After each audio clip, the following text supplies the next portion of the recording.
오늘 함께 묵상할 말씀은 시편 69편 13절부터 21절입니다. 우리가 어저께 이 본문이 어저께부터 시작되는데 어저께 저희가 새벽 기도회가 없어서 함께 보지 못해서 오늘 본문을 어저께와 오늘 본문을 함께 이어서 보도록 하겠습니다. 까닭 없이 미움받고 부당하게 대우받고 빼앗지도 않았는데 물어내야 되는 상황에 처했을 때 우리는 억울함과 마음의 깊은 피곤함을 느낄 것입니다. 이런 나쁜 상황들이 갑자기 들이닥칠 때도 있습니다. 그러나 서서히 하나씩 문이 닫히고 궁지로 절벽으로 막다른 골목으로 나를 몰아갈 수도 있습니다. 물론 이러한 상황을 내가 자초할 수도 있습니다. 내가 분명히 잘못했거나 아니면 내가 현명하게 행동하지 못해서 이러한 어려움들이 나에게 찾아올 수 있습니다. 그러나 오늘 본문은 하나님을 향한 열심과 하나님을 위한 인생 가운데 찾아온 어려움에 대해서 시편 기자는 하나님께 탄원하며 도움을 요청하고 있습니다. 7절과 9절을 보면은 이것을 우리는 잘 알 수가 있습니다. 내가 주를 위하여 비방을 받았사오며 주의 집을 위하는 열성이 나를 삼키고, 그에게는 이러한 마음이 있었습니다.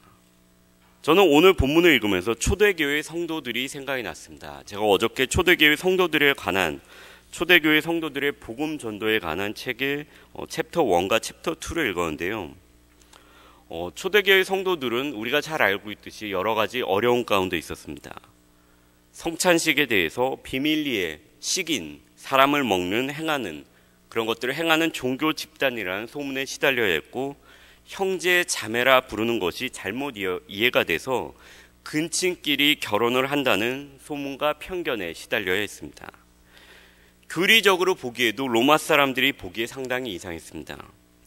로마 사람들이 가장 경멸하는 십자가형, 이것에 달려서 죽은 예수라는 젊은이를 믿고 있었는데 이것은 로마인들이 도저히 받아들일 수 없는 어리석은 내용이었습니다. 로마인들은 여러 민족들을 정복하여서 이루어진 하나의 거대한 제국이었습니다. 그렇기 때문에 그 사람들은 여러 다른 민족들의 문화를 수용하고 그 민족들의 신들을 그 민족들이 믿는 신들에 대해서 수용하는 것도 상당히 개방적이었다고 합니다. 그래서 초대교회의 처음 때는 예수라는 신에 대해서 로마 사람들이 받아주었지만 점차 그들에게 박해가 다가왔습니다. 왜냐하면 로마인들은 제국의 평안을 위해서 여러 민족들이 자신들이 섬기는 신에 대해서 로마 제국의 평안을 위해서 기도하고 예배하는 것에 대해서 그들이 받아들였습니다. 또한 나중에 신이라 추앙하는 황제를 함께 예배하기를 원했습니다. 이 모든 것이 로마 제국의 평안을 위해서 그들이 그렇게 했습니다. 다른 민족들은 모두 다 그렇게 했습니다. 물론 유대인들은 유일신을 믿는 종교적 성격으로 인해서 그들이 로마에서 법적으로 황제를 신으로 섬기지 않아도 되는 그 면책 특권을 그들은 얻었습니다. 그러나 예수 그리스도만을 오직 주요 구원자로 믿는 초대교회 교인들에게는 이런 권한이 주어지지 않았습니다. 그들에게는 아주 작은 종교 집단, 이상한 집단으로 아직은 인식이 되었고, 로마인들에게는 로마 제국의 번영을 위해서 모든 신들에게 예배할 수 있는 이 다신주의라는 이런 것을 거부하는 집단으로 인식이 되었습니다. 또한 황제를 주로 부르는 것을 거부하는 상당히 이상한 집단으로 인식이 되었습니다. 그래서 이 초대교회 교인들은 점점 설 곳이 없어지고 점점 깊은 수렁에 빠져 들어가고 큰 물이 그들을 덮쳐서 이제 조금 있으면 그들의 입까지 물이 차오르는 상황 가운데 그들이 처했습니다. 까닭 없이 미워하는 사람들이 머리털보다 많았고 사람들이 원수가 되어서 그들을 끊어버리려고 하였습니다. 비방을 받고 수치를 당했습니다. 그러나 그렇게 오랜 박해와 어려움의 세월이 지나 하나님의 때에 로마 제국은 예수 그리스도를 주라 시인하는 제국이 되었습니다. 하나님께서 많은 인자와 구원의 진리로 그들 모두를 구원의 길로 인도하기를 원하셨습니다. 오늘 시편 기자도 이렇게 기도합니다. 여호와여, 나를 반기시는 때에 내가 주께 기도하오니 하나님이여, 많은 인자와 구원의 진리로 내게 응답하소서. 우리는 보통 어려운 가운데 주여, 주님의 때에 나를 이 억울함에서 풀어주시고 구해 주소서라고 기도할 수 있습니다. 그런데 오늘 시편 기자는 많은 인자와 구원의 진리로 내게 응답해 달라고 기도합니다. 많은 인자는 커다란 사랑, 커다란 자비, 커다란 긍휼을 말씀하고 있습니다. 구원의 진리는 하나님은 자신에게 피하는 자, 의를 따라 사는 자들에게 구원의 방패가 되신다는 것입니다. 사람은 의를 위해 산다고 하지만 그렇지만 실수가 있을 수 있습니다. 죄를 지으면서 살아갑니다. 그렇기 때문에 우리는 하나님의 크신 인자하심에 의지하여 기도할 필요가 있습니다.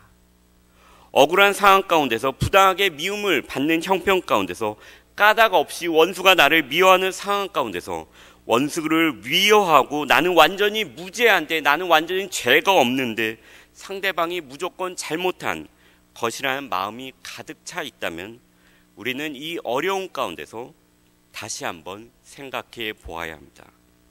시편 기자 역시 자신을 다시 한번 되돌아보았습니다. 그래서 그는 4절에서 까닭 없이 나를 미워하는 자가 나의 머리털보다 많고 부당하게 나의 원수가 되어 나를 끊으려 하는 자가 강하였으니 내가 빼앗지 아니한 것도 물어주게 되었나이다 라고 자신의 억울한 상황, 깊은 수렁에 빠지면 큰 물이 자신을 덮치는 이 공경 가운데서 부르짖습니다. 우리 역시 여기서만 멈추어서 우리의 공경과 피곤함만을, 억울함만을 토로할 수 있습니다. 그러나 시편 기자는 이어서 이렇게 바로 기도합니다. 하나님이여, 나의 우매함을, 나의 어리석음을 아시오니 나의 죄가 주 앞에서 숨김이 없나이다. 나의 죄를 하나님 앞에서 숨길 수 없다고, 나는 현명한 자가 아니라 우매한 자라고 그는 고백합니다. 그리고 나서 시편 기자는 하나님께 구해달라고, 이 어려운 가운데서 구원해 달라고 기도합니다. 저는 이것이 겸손한 자, 하나님을 바로 아는 자의 모습이라고 생각합니다. 자신이 스스로 의롭다 생각하는 자, 어리석은 자입니다. 자신의 의로움만을 생각하는 자 또한 어리석은 자입니다. 하나님 앞에서 우리는 스스로 조심하며 자신의 잘못을 살펴보아야 합니다. 이것은 어려운 가운데서 죄책감 가운데 내가 있어야 한다거나 나의 이 어려움은 분명히 나의 잘못에 대한, 나의 죄에 대한 인과응보라는 생각을 하나님 앞에 해야 된다는 것을 말씀드리는 것은 절대 아닙니다. 우리의 한계를 정확히 인식하고 하나님의 거룩하심을 정확히 바라보아야 한다는 것입니다. 갈라디아서에서도 우리는 이러한 비슷한 권면의 말씀을 6장 1절에서 발견할 수 있습니다. 형제들아, 사람이 무슨 범죄한 일이 드러나거든 신령한 너희는 온유한 심령으로 그러한 자를 바로잡고 너 자신을 살펴보아 너도 시험을 받을까 두려워하라. 누군가 범죄하였습니다. 사람들은 이 범죄한 여인을 예수님 앞에 끌고 왔습니다. 그리고 돌로 치려고 합니다. 엄격한 잣대로 정죄합니다. 그것을 바로 잡으려고 합니다. 예수님은 온유한 심령으로 바라보시고 바로 잡습니다. 그리고 이러한 온유한 심령과 조심스럽게 바로잡는 것을 우리들에게 동일하게 또한 요구하셨습니다. 갈라디아에서 나오는 여기서 바로잡다라는 이 용어는 수술 용어입니다. 수술을 할 때 뼈를 접붙일 때 사용하는 용어입니다. 뼈를 접붙일 때, 자리를 잡을 때 조심스럽게 떨리는 마음으로 의사가 이것을 하듯이 그렇게 하라는 것입니다. 우리도 같은 죄인이며 죄를 지을 수 있게 우리의 한계를 정확하게 바라보고 온유한 심령으로 부드럽게 조심스럽게 형제를 바로 잡아주고, 그리고 나서 동일하게 나 역시 죄를 지을 수 있다는 것을 인식하고 조심하라는 뜻입니다. 오늘 시편 기자는 정확하게 자신의 한계를 바라보고 주님 앞에서 죄에 대해서 기도하며 죄에 대해서 바라보았습니다. 그리고 주님께 구원을 위해서 기도하는데 주님의 인자하심과 선하심에 기대어 기도합니다. 16절입니다. 여호와의 주의 인자하심이 선하시오니 내게 응답하시며 주의 많은 긍휼에 따라 내게 돌이키소서. 내가 주님을 위해 이렇게 열심을 내었고 의롭게 행동하였으니 이를 보고 구원해 주소서가 아니었습니다. 제가 지난 목요일 날에 오레곤에서 신학을 공부하고 유저지에 가서 이제 3년 동안 사역을 하고 거기서 이제 안수를 받고 일본으로 다시 떠나는 일본인 목사님, 제가 여기서부터 알고 지내던 그 일본인 목사님을 공항에 이제 배웅을 해드렸습니다. 이제 일본으로 가서 홈리스 사역을 전문으로 하는 교회, 처음에 5명이었는데 지금은 15명으로 부흥한, 그 중에 10명은 홈리스인 그 교회로 사역을 이제 준비하러 떠나시는 그분을 이제 바라다 드렸습니다. 그분이 저에게 이런 얘기를 했습니다. 모든 골목이 막혔을 때 어떻게 할 것인가? 모든 골목이 막혀서 오른쪽도 벽이고 왼쪽도 벽이고 앞도 벽이고 뒤도 벽이었을 때 우리는 어떻게 해야 되는가? 나에게 이렇게 얘기했습니다. 하늘을 바라보아야 된다. 그 가운데서도 여전히 하늘은 열려 있다는 것입니다. 그때는 그냥 지나가는 말로 들었는데 오늘 본문을 묵상하면서 이것이 저에게 참 다가옴으로 다가왔습니다. 하나님을 아무리 잘 믿고 전도를 열심히 하는 초대교회 성도들 역시 막다른 골목 가운데 처해 있습니다. 이 막다른 골목 가운데서 어디를 바라보아도 꽉 막힌 그때 우리는 여전히 하늘은 열려 있다는 것을 기억해야 됩니다.